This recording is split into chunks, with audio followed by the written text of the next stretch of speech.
What's up, King's Table family? This is Preston back with a follow-up video regarding the Prism deck video from last week. I was able to actually take this deck to a skirmish that we went to.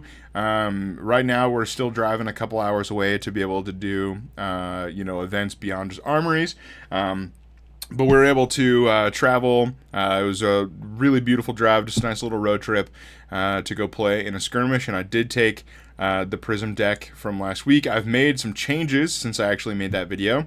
And that was the purpose of this video, is to actually go ahead and talk about those changes, talk about how the skirmish went, and then actually talk about some further changes I would make just from what I've learned from that event.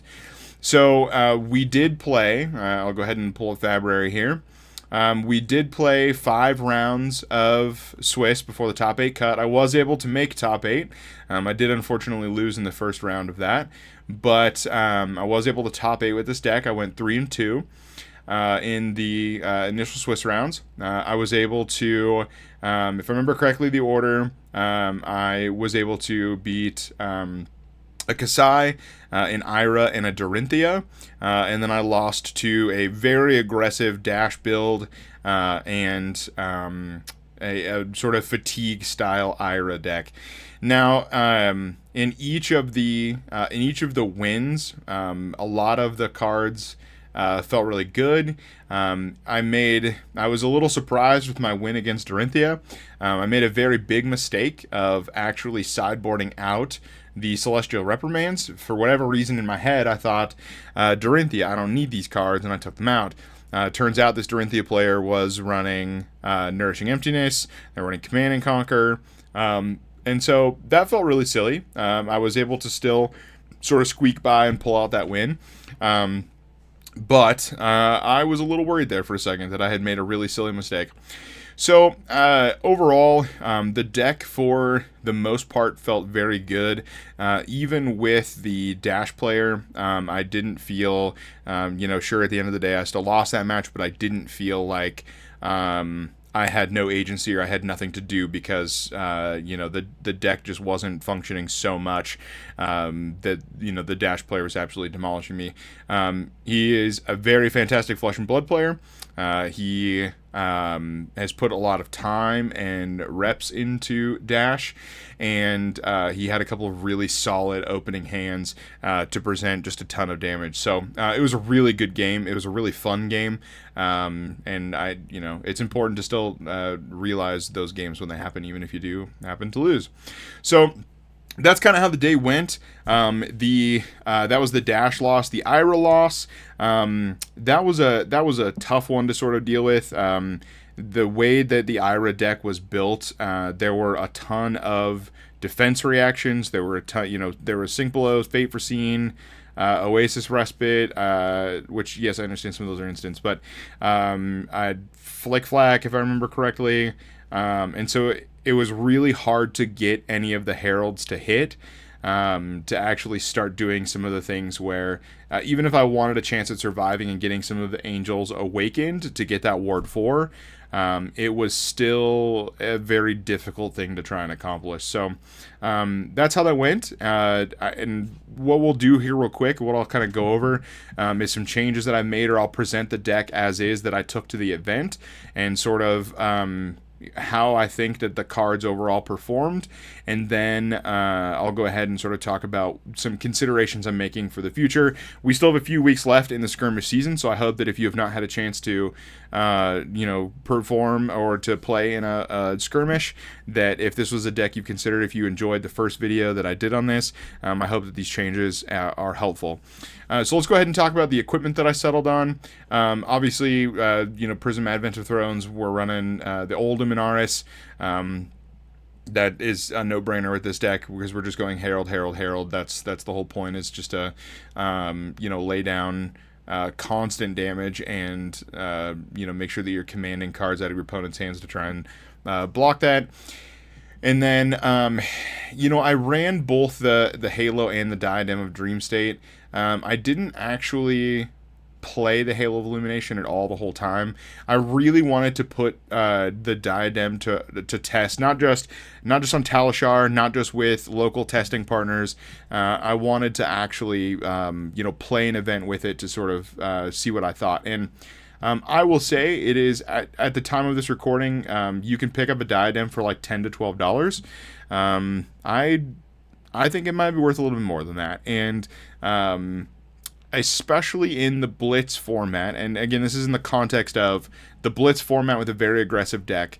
If I'm able to turn 1 or turn 2, depending on who goes first, if I'm able to use that sort of turn 0 to create a Ponder token, this deck performs just that much better when you're working with the 5-card hand than a 4-card hand. And so I was actually surprised how much the Ponder swung things in my favor. And so I do think that there's some viability in Diadem of Dream State. So definitely give that one a shot if you haven't. I really enjoyed it, and I thought it was really fun. A lot of people that sat across the table from me were like, wait, what does it do? And then after sort of showing them the utility of it by winning or at least being able to present kind of a scary situation for them, I think a lot of other people are like, oh, that is a cool card that does have some use. So give it a shot. I think that Radiant Flow was another card for me that I don't currently have a set of Phantasmal Footsteps, and I hadn't tested a lot with it. So even if I was able to borrow one last minute, I don't know if I would have run it, because everything that I play in a deck I'd like to put reps into just so I can understand how it fits in the overall theme of the deck. Radiant Flow actually saved my butt a couple of times, and again, this is another one of those cards that, for being a common, it was surprisingly more useful than I thought it was going to be, and I think that it's actually a pretty stellar piece of equipment. And then for the Arm to settle on Wave of Reality and Dreamweavers, I didn't go against a lot of popper heavy decks, or at least I didn't necessarily think so, and I'd put a lot of time into the combination of Diadem and Wave of Reality. So for most of the day, I was running Diadem and Wave of Reality, and I thought that it fit really well with the overall theme. There's definitely a couple of parts of this deck where maybe the individual part might seem like an interesting inclusion, but when you play the deck as a whole, in Radiant Flow, Diadem, Wave of Reality, you play all these things together, then it starts to make sense, and then it starts to sort of feel like it's understandable why this equipment is in here with the whole picture of the deck. I will also say, just a brief side note, I love this card. This card is incredible, but also don't underestimate this Ward 1. It, I think, saved me in a game, and I was really close to losing that game, and I didn't because of that. So I would definitely take another glance at the secondary ability of Empyrean Rapture. I think that if you can find a way to utilize it and you can use it strategically, it's pretty good. So let's talk about the deck itself. In the previous iteration, I believe that... actually, let me go ahead and let me take a look. We'll just bring it up here really quickly. So this was the original. As you can see, I was messing with a bunch of different equipment. I was running fewer figments. I had the yellow Faendal's Fighting Spirit and yellow Sigil. And then this is kind of what I was going for. I was also running the blues and the Wrath and the Reprimand. So now let's go ahead and let's take a look at what I actually settled on. So I ended up cutting the blues for the Wrath and the Reprimand. I will say that in all of the gameplay for the Skirmish, there wasn't once where I felt like I needed a blue in hand, or I really wished that I had the extra blues from these. And so that felt like a right move overall to cut the blues. And I actually have some thoughts on Celestial Reprimand and Angelic Wrath. I would say one of the things in playing this deck for the event, the fact that they don't block, and also all of the figments don't block, it actually can mess you up a couple of times. I believe during the it was during the dash matchup. I had one hand where it was all no blocks, and that was the exact window that he needed to sort of finish me off. So I'm still sort of considering how to approach that and what I want to do, but I think my thoughts are overall, Angelic Wrath, it messed me up as being a no block more than it presented that surprise extra damage to actually do something useful. So if I were to cut, like if I just had to pick one thing to cut right now, it would probably be the Angelic Wraths. At face value, they look like excellent cards, but they ended up being a liability far more than they ended up being an asset. If in your playtesting you actually really like the card and it works well for you, then great. Like we always sort of say here, like, do what you've tested and do what works best for you. But overall, I think that's what I would cut because it was just more of a liability for me. And I think very similarly to Celestial Reprimand, I think there's other ways to remove Phantasm, and maybe even to the point of adding in the blue Herald of Triumphs.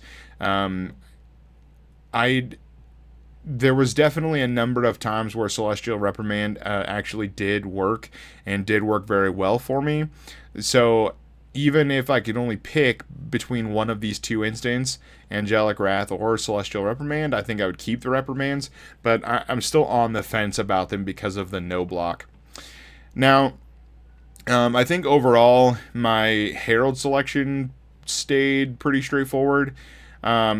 Herald of Rebirth, I didn't get to actually use much, and I don't know if that's because, that was a me issue, or that was just how the games went, that the 3 games that I won, they were able to go so quickly and so efficiently, I didn't need to recycle anything, or if the matches I lost, I just lost so handily that I didn't even have an opportunity to recur something with Herald of Rebirth.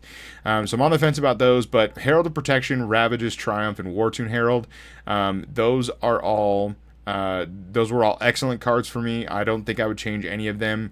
Like I said, the only change I would potentially make is the blue Herald of Triumphs, just to get the additional sort of anti-popping tech, but that would be something to consider, to sort of look at additional Herald of Triumphs. I would maybe, because the Wartune Heralds only cost 1, there wasn't a ton of times where that only costing 1 made enough of a difference to where I would definitely cement these as auto includes for this deck. I'm considering maybe putting in the Heralds of Tenacity to get some Dominate, just to kind of experiment and to try and try something else, because I want to keep putting time and reps into this deck, and I want to keep trying other things, to see what might work. But overall, I think for Figment choices, they work pretty well. The tough part about Figment of Triumph, I think Figment of Triumph is great for your offensive, but if the deck is so popper heavy that you may not get to a second attack to try and get the -1 effect on when it enters the arena, then it could be a little bit of a bummer. Where I do think that this card might have agency is with Halo of Illumination, because if you are let's say you're going against a deck that's running that's really go wide or something like that, you're going against a Ninja or something, or Lexi or whatever, you could, because it's an instant, you could Halo of Illumination, you could put a card into Soul, you could put a Herald into Soul, which would activate Prism's ability. You could tutor for a Figment, put it in the arena. This would go in the arena, and when it does, attack action cards your opponent control get -1 this turn. So that could be a way to mess that up. Like I said, because I didn't run Halo of Illumination a lot yesterday, I didn't really have an opportunity to try that combo, but that's something to look out for. That's an option. And then Figment of Tenacity, I'm still on the fence about. Again, whenever something could potentially have a benefit the next time you attack in a turn, it just depends on your matchup, and it just depends on how you're doing. But overall, I think Figment of Triumph and Figment of Tenacity would be some of the first I would look at to maybe consider cutting, probably Tenacity over Triumph. But overall, I think Erudition, Protection, and Ravages are rock stars. They were absolutely the ones that I tutored for the most. So if you're looking at doing a deck like this, or trying to follow the deck text that we've put up in these videos, I would definitely protect Erudition, Protection, and Ravages at all cost. I think they're excellent, and they were definitely MVPs of the game yesterday, or games yesterday. One copy of Genesis. That's only because I couldn't really find another spot where I wanted to cut something for 2 copies. The problem with this being a 4-cost aura, I mean, Genesis is an incredible card, right? But this deck is meant to just be so aggressive that unless you have the perfect like opening hand, or your opponent has enough of a bad turn where you can take sort of a turn off for some setup, then it's just really hard to keep the flow of the Herald beatdown portion of this deck, and also play something like Genesis. But it is in there because when you can do it, it works very well. Like the perfect opening hand would be something where you could have Genesis and then like Passing Mirage or Pierce Reality, again depending on your opponent. And then 2 other yellows, so you could play down the Genesis and then end your turn by playing one of this. If you were going first in the game and that was your setup, then right away from the first turn your opponent has a choice. Do they start attacking you and to whittle away some of that 16 life, or do they waste an attack dealing with the Spectra? So if you can do that, and I had some of that some of that luck in setup in like testing and stuff, and I had similarly optimized turns during the skirmish, but just some things to consider, right? Some things to consider with Genesis. It's an excellent card. It's just sometimes hard to fit in with the game plan of going wide with Heralds. The Herald of Erudition, that's going to stay. Those are great cards. Yellow Sink Below. Sure, the red Sink Below would be great for that extra point of block, but it's just another yellow that you can pitch to turn on Luminaris. So I think yellow is totally fine here. The 2 Soul Shields, those are definitely staying. And then the 2 Passing Mirage and Pierce Reality, those are going to stay as well because they're just such excellent illusionist cards. So overall, I think I love this deck. I had an absolute blast playing it. It is a ton of fun. I would say that the things I'm going to look at replacing first are going to be Angelic Wrath and Celestial Reprimand, and then I'm going to mess around with my Figment count. Sometimes running only 3 Figments feels like too little.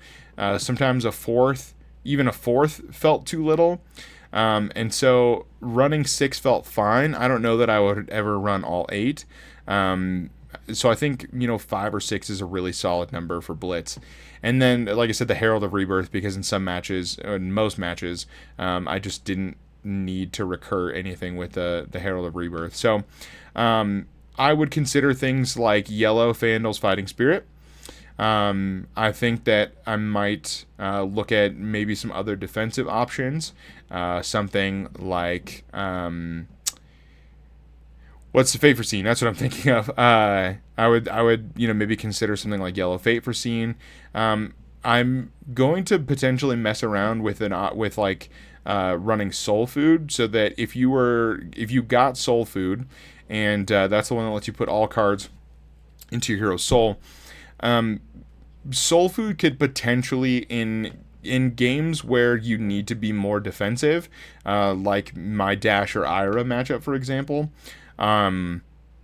With those matches, I just wish I had more defensive power in this deck because of how aggressive and controlling they were right from the gate. So I want to mess around with the idea of getting a turn 1 Soul Food, throwing a bunch of Heralds in the Soul, tutoring out, and then having the ability to have pretty instant access to some ward, because the Prism's ability is once per turn, and it's an instant, so you can activate it on your opponent's turn. And so you can sort of build that wall of angelic wards early, it might help make up for what some of the deck lacks in defensive, capability. So, all those are things to consider. This deck, like I said, was an absolute blast. I really hope you give it a shot. I really hope that you have as much fun as I did. As always, definitely feel free to leave a comment. Find us on Twitter, whatever. We love talking Flesh and Blood, and I am a huge fan of this deck, so I would love to talk about this deck with anyone and everyone. So thank you so much for watching. Thanks for sticking with me for a little bit of an update and a part 2 to this deck. And I hope that it serves you well. So again, thank you so much for watching, and we'll see you in the next video.